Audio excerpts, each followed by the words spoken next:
and an honorary Latino council member who's fighting to pass this legislation. So first I want to bring up Council Member Melissa Mark-Beverito. Oh, Rosie Mendez, I'm sorry. Oh, okay. Thank you. We heard a lot today. Stop and frisk is not just being overused, and the administration knows that stop and frisk isn't leading to getting more guns. But the truth and the reality is that stop and frisk as being used by the police in this city is illegal. They are not using it appropriately, and that is why we are seeing over 600,000 stops in a given year here in this city.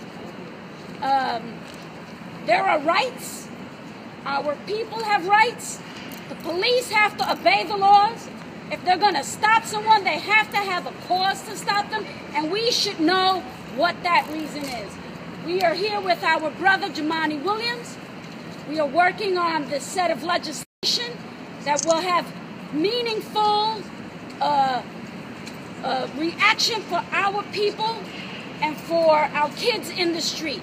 So thank you, my sisters, and thank you, Brother Jumaane. My name is Diana Reina. I'm council member in Williamsburg, Greenpoint, Bushwick, and Ridgewood, Queens. As a Latina member of this body, I am committed to supporting this reform. Very simple reason. I have two young boys. Two young boys I have to protect towards a future that is brighter than the one our children face today. Our young men, Black and Latino, targeted. This is an unacceptable approach as to how we maintain safety in the city of New York. There is no doubt that this method of law enforcement, when we talk about stop, question, and frisk, disproportionately and unreasonably affects our Latino community. As mentioned by Luis Garden Acosta, in the 90th precinct of Williamsburg, Greenpoint, almost 18,000 people last year were stopped. That is remarkable. We came in at number 3 in the city of New York, as we have seen a drastic decline of crime since I was a child raised in that community. As a Latina elected official, I want safety for my constituents without discrimination. I want safety with respectful law enforcement.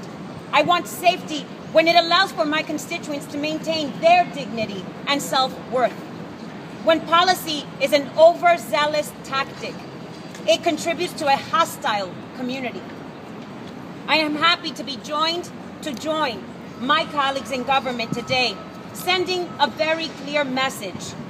We are moving forward on the issue of stop, question, and frisk.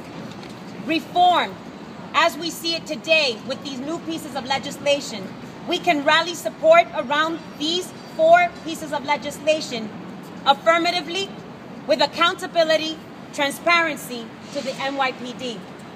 Mi nombre es Diana Reina, soy concejal en el Distrito 34 de Williamsburg, Greenpoint, Bushwick, en Brooklyn y Ridgewood, Queens.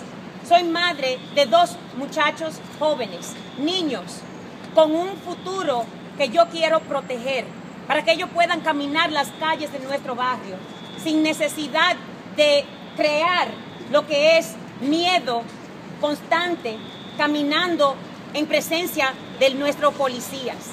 Es importante que nosotros vemos lo que son números de casi 18,000 personas el año pasado siendo paradas sin explicación, por lo cual han sido afectados.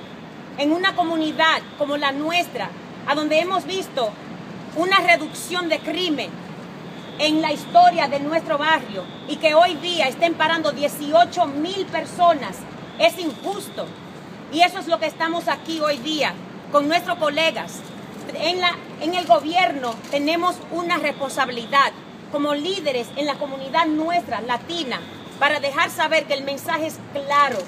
No hay duda que se necesita tiempo de cambio, acción a través de estas 4 legislaciones que estamos proponiendo, porque queremos proteger la dignidad y el saludable ambiente que creamos en nuestros barrios a través del respeto de nuestra policía, mantener lo que es comunidades seguras.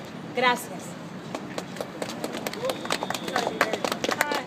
Councilmember Melissa Mark-Viverito, and I just want to echo a lot of the sentiment that's been expressed here. You know, we have a responsibility as legislators, and we have a responsibility as city agencies, particularly NYPD, to make this a city that is safe for everyone and not just particular groups of people. When you have a policy that is ineffective, a policy that criminalizes whole neighborhoods, that is an ineffective policy that at essence is going to breed distrust and at essence is going to make communities less safe. So as legislators, we also have to maximize the effective use of our city's resources and ensure that the NYPD is focused on the focused deterrence, that it will be more effective policing strategy that will save resources and will ensure that we all live in a healthier community. We also are in solidarity with other communities of color that have seen and have experienced these ineffective policies, like our Muslim brothers and sisters and the police surveillance of those communities, and also with regards to the marijuana arrests and the 50,000 individuals that are unfairly targeted by an unjust policy. So we are here united, and we really thank Councilmember Williams on his leadership on this issue to ensure that we put pressure, that we bring light, and that to know that this issue and this questioning of stop and frisk is not going away. This issue is one that is very present now and will continue to be very present in the future, and as was indicated by a prior colleague, that we need to hold the mayoral candidates accountable as to what their vision is for safety and security in the city of New York and what is their particular view about stop and frisk. So we are united, and I want to again thank everyone that is working towards this end, the organizations here, the grassroots organizations, the activists, the legislators, colleagues in government. Thank you for your assistance in this matter.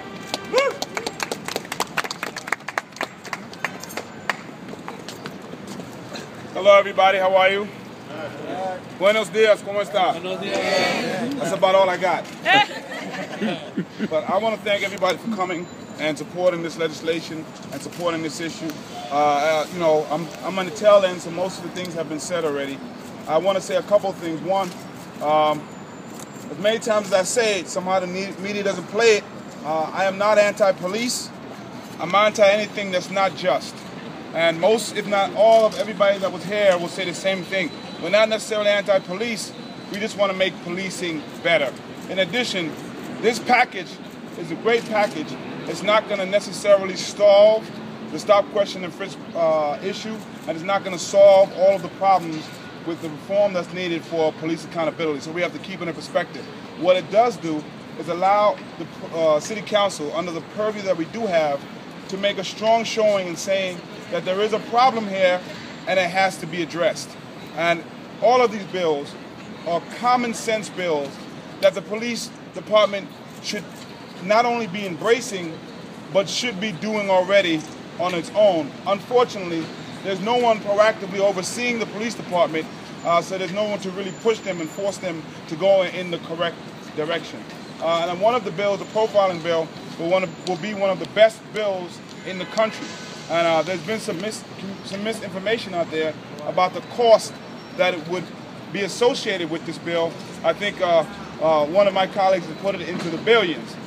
One, I'd like to say, if the police would stop abusing the practice, there would be no cost associated with it. But besides that, we have already decided that we will be taking out the monetary portion of the bill. So there'll be no monetary relief associated with this bill, just injunctive relief, just saying that we need the policy to change.